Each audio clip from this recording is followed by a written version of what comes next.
No? Madaling magpalit ng presidente, 6 na taon lang yan. Ng mayor, 3 taon lang yan. No? Magpalit ng kapitbahay, pero yung pagpapalit ng yung makakapiling sa habang buhay, ay talagang sabi nga hindi lang wedlock, padlock.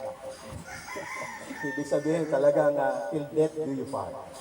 So, kaya tayo po ay narito upang bigyan natin ng basbas at linaw. Alaman po natin sa ating konstitusyon, sa batas ng ating Pilipinas ay ipinopromote o pinoprotektahan ang pamilya. No?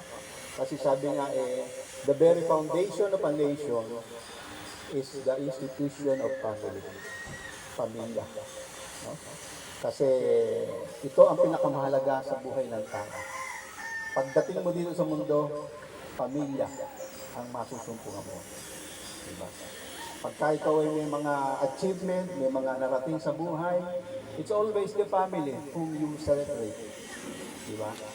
Maging sa pagpapanaw natin sa ating mundong ginagalawan, ay siguradong pamilya pa rin ang kasama natin. At yan ay hindi lamang pinopromote ng ating bansa o ng ating batas, kundi yan ay pinoprotektahan. Kaya napakahalaga. At gayon din naman sa pamilya, ang pinaka-foundation ay yung tinatawag natin kasalan. Marriage. No? Marriage is not just human invention. Hindi po invento yan ng tao or ng ito. The first institution before government is the marriage or family. Maalala po natin, maging sa Genesis, sa aklat ng mga panimula, from the very beginning, God created, no? Ex nihilo.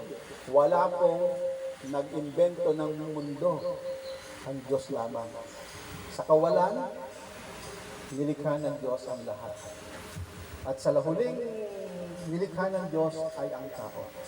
Last but not the least, kasi yung mga tinatawag na the pinnacle of God's creation. Kasi hindi nga naman po pwedeng likhain muna ng Diyos ang tao. At wala pa yung kanyang pangangailangan. Siguradong magre-reklamo ang tao. No? God is the God of order. Ang Diyos ay Diyos ng kaayusan. Kaya nga yung pagpapakasal ay inilalagay natin ang inyong relasyon sa kaayusan na ayon sa katwiran ng Diyos. Diba ang sabi ng Panginoon ng Matthew 6, seek ye first His kingdom and His righteousness.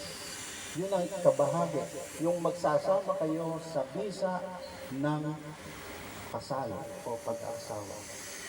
Kasi yan ang napaka-importante. No? Mahirap sa panahon po natin, bihira na lang yung nakakarating sa dambana. No? Yung kasabihan ng araw na tawag doon, kay haba-haba man lang prosesyon sa simbahan ng tuloy. No? O ko hindi naman sa simbahan lang na pwedeng magkasal. No? Katulad nito. No? In fact, the first wedding is not held in the church or in the temple. It is in the garden. Sa hardin. Pagamat walang katulad ng mga ninong at ninang, witnesses, pero yung mga creation ng Diyos, they are the witnesses. And the God Himself. Ang Diyos mismo ang nagkasal, siya ang nagbasbas, siya ang saksi.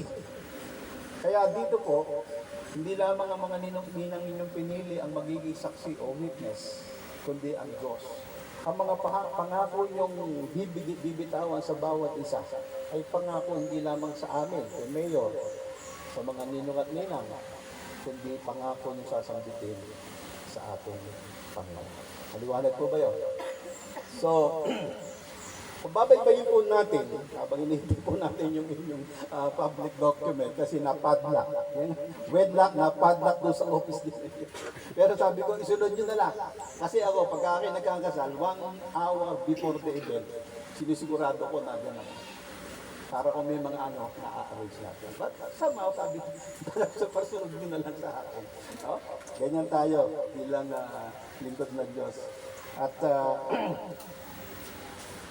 ano ba ang purpose, ang disensyon ng Diyos sa pag-aasawa? No? What's God's design? Siyempre, alam natin kung ano mga disensyon.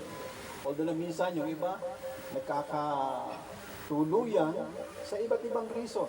No? Minsan out of convenience, out of necessity, out of compulsion. Pero ang Diyos ay mayroon talagang disensyo sa pag-aasawa. Bakit niya inallow ang pag-aasawa? No? What is the God design? Diba? Kung babasahin natin sa Genesis chapter 1, especially pag sa chapter 2, mababasa natin kung ano ang plano ng Diyos. No? Naroon na may disensyo ang Diyos para sa pag-asawa. Nung likhain ng Diyos ang tao, coming from the dust. No? Yung ibang nilikha ng Diyos by word. Kaya nga yung salita ng Diyos ay may kapangyarihan. Kung paano minsan yung salita natin ay may kapangyarihan din. It will give positive or negative. It can construct or destruct. Makakasira. May much more pagka ang salita ng Diyos. So sabihin niya na magkaroon ng araw, magkaroon ng liwanag, magkaroon ng mga pananim, magkaroon ng mga living creature, instantly. Pero nung dilikayin niya ng tao, hindi niya sinabing magkatao. Nag-exert siya ng effort. Sabi niya, kumuha siya ng alabok. At mula doon, hinugis niya ang tao. Pero hindi pa natatapos doon dahil not until nasinahan ng Diyos with the break of life, tsaka lamang nagkaroon ng buhay. Kaya nga, mahalaga po na alalahanin natin na ang buhay natin ay napaka-precious. Although galing tayo sa alabok, pero hindi ibig sabihin na low, ano tayo. It only signifies na dapat maging humble tayo. Ano man ang ating mararating sa buhay, matuto tayo lagi magpapakumbaba. No? Magpapakumbaba tayo. Pero, out of the dust, naging tao ng Diyos. Ang naging tao, ang nilikha. At yung ibinigay ng Diyos na buhay, yun ang mahalaga. Kaya nga ang tao ay hindi lamang physical o material, kundi spiritual. Napakahalaga. Yung iba kasi akala nila physical, material lang tayo, kaya kahit anong gawin natin sa ating katawan, sa ating sarili, okay lang. Nakalimutan natin, we have the soul. Meron tayong spirito na pinagawa. So, nung nikain niya ang Diyos si Adan, sabi niya, it is not good for a man to be alone. No? Nakita ng Diyos ang pangangailangan ng lalaki. Dahil sa need. No? Naroon na kung saan, sabi niya, sige, maghanap ka ng makakasama mo sa buhay. Kung babasahin natin sa Genesis, yung narrative ng Genesis, as if na pinayaan ng Diyos si Adan na mamili ng makakasama. So, nagparada ang ibang uri ng mga hayop. Mga elepante, kalabaw, kabayo, lahat ng uri ng hayop during that time. At ang sabi ng nanarate, pero walang napili si Adan na makakasama nila. Eh, mahirap din naman yun, ano? Makapili ka ng hayop. Bagamat ngayon, medyo iba na ang nagkakaroon ng bonding ang mga tao sa pet, eh, no? Isa kasama na nila yung kanilang alaga sa mall, pinapasyal pa, no? Nagiging para bang mas mahalaga pa yun doon sa kanilang kasama sa bahay, no?